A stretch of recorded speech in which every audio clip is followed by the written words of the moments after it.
What's up, everybody? It's Kevin from BeyondCycle. Hope you're feeling all right today. I'm just coming in really quickly just to give you some good tips about how you can build your endurance on the bike.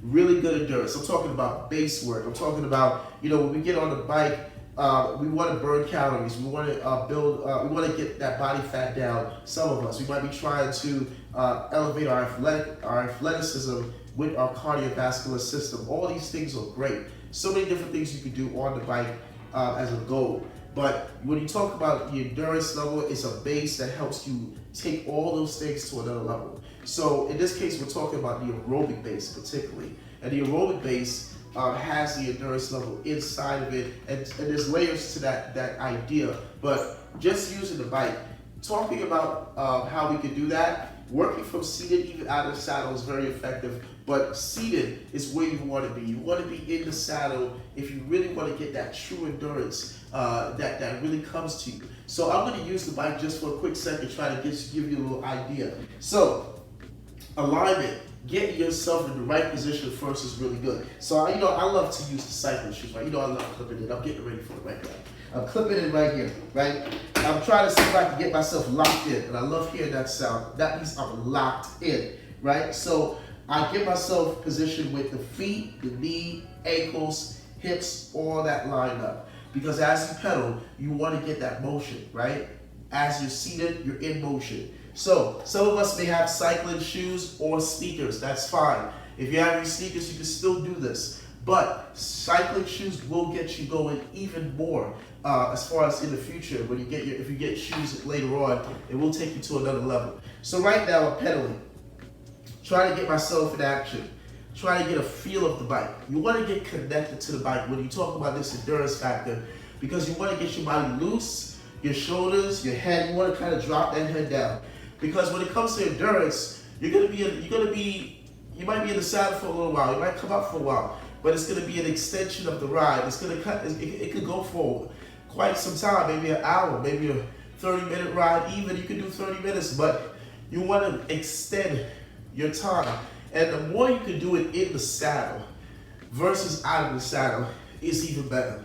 Because we can come up and we can do all that, but if you can be seated, it gets you more discipline in the mind. Your mind connecting to the bike is what you want.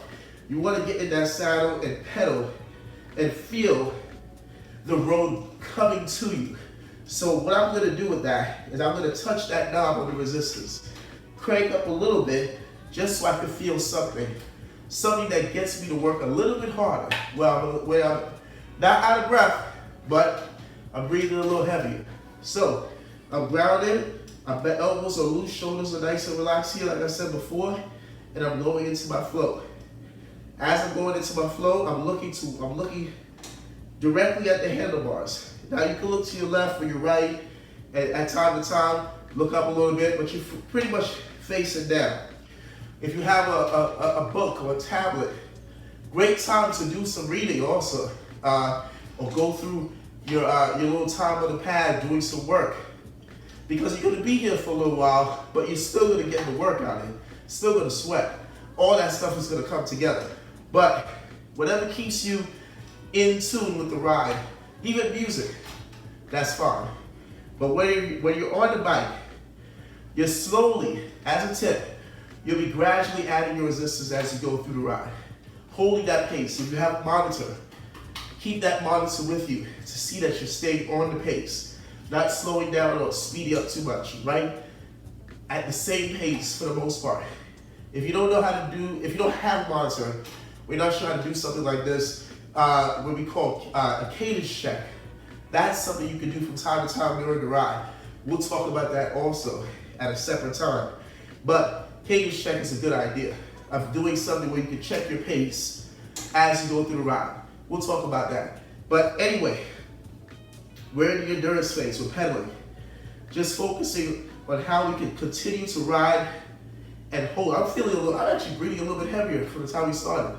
So I'm holding that pace, I'm going through it.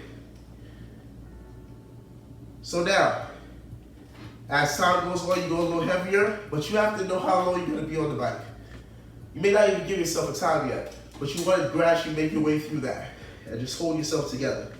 This is one of one of the most effective things you can do on the bike. Just staying seated and getting your body to build that base. From time to time, you may get out of the saddle. That's fine. But the more you can stay seated, even better. For the mind and the body, letting that all come together. Now, just so you know, whatever you decide to do, whether you might do that a few times a week or whichever the case is, kind of track how long you was doing that for, whether it's a 45-minute ride, an hour, 30 minutes, and see as time goes on, check and see, think about how well you were breathing, think about your distance. If you have a monitor, you can check your distance, how much ground did you cover at that time, and think about also, as you went through it, did you have any trouble trying to hold your pace and all these things? So, have those in mind as well. So, we're going to go into more detail with this, but that's just a little tip for today. All right, so if you want, you can also leave a donation. We're trying to build up the channel as much as possible. We're trying to see if we can, do a lot more with these topics. So we're going to go into a lot of different areas with this. So if you can, leave a donation at the bottom with Cash App or Venmo. The description is down below. And we'll continue with this whole journey that we're in right now. It's very exciting. I'm looking forward to more. All right, so take care. I'll see you soon. Peace.